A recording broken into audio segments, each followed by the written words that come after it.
Hello future nurses. तो स्वागत है आपका मेरे नए शॉर्ट्स वीडियो में। आज हम बात करने वाले हैं एंटीजी ड्रग के बारे में।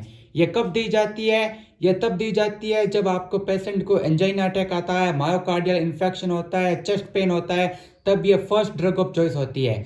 ये अपन सब लिंगुअल रूट से देते हैं, यानी कि टंग के नीचे देते हैं। इसकी जो डोज होती है वो 0.3 से 0.6 mg के बीच में होती है। ये अपन डायरेक्टली ओरली नहीं देते हैं क्योंकि ये एसिड लाइबल होती है। स्टमक में जाते ही स्टमक का एसिड इसको डिस्ट्रॉय कर देता है। तो अपन ये सब लिंगुअल रूट ही प्रेफर करते हैं। तो इसके क्या क्या एक्शन ऑफ मैकेनिज्म होता है कि सबसे पहले ये अपन क्या करती है, ये नाइट्रेट ऑक्साइड को रिलीज करती है जो अपने आर्टरी और वेन दोनों का डायलेशन करवाता है, जिससे प्रीलोड और आफ्टर लोड दोनों रिड्यूस होता है।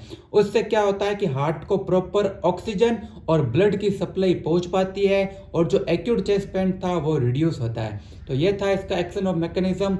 इसके साइड इफेक्ट होता है, इसका मोस्ट कॉमन साइड इफेक्ट होता है हेडेक।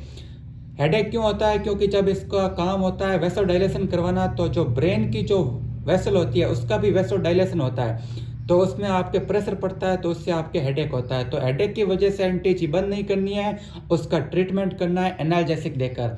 और भी इसके साइड इफेक्ट है, जैसे ट्रैकीकार्डिया करवा देता है, आपके हाइपोटेंशन करवा देता है। ट्रैकीकार्डिया में आप बीटा ब्लॉकर दे दीजिए, हाइपोटेंशन है तो IV फ्लूइड चढ़ा दीजिए, थोड़ी देर के लिए एंटीजी स्टॉप कर दीजिए। तो ये थे इसके साइड इफेक्ट। ये कब कब दी जाती है? ये दी जाती है जब पेशेंट को एंजाइना अटैक आता है, तो ये फर्स्ट टैबलेट दी जाती है।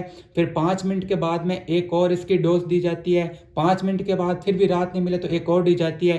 3 डोज के बाद में 5-5 मिनट के गैप के दी जाती है। फिर भी राहत नहीं मिले तो तुरंत डॉक्टर को कॉल किया जाता है। तो ये थी एंटीजी, जो कि फर्स्ट ड्रग ऑफ चॉइस होती है किसकी? आपके एंजाइना अटैक की।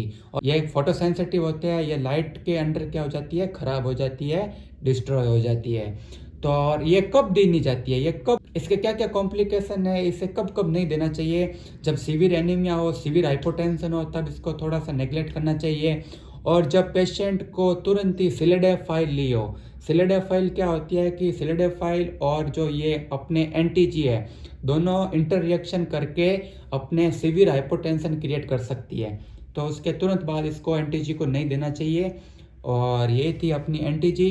Thank you for watching. अगर वीडियो अच्छा लगा है, नॉलेजेबल है, तो लाइक कीजिए और वीडियो को शेयर कीजिए और हमारे पेज को फॉलो कर दीजिए, ताकि फ्यूचर में आने वाले अमेजिंग कंसेप्ट से आप पीछे ना रहे।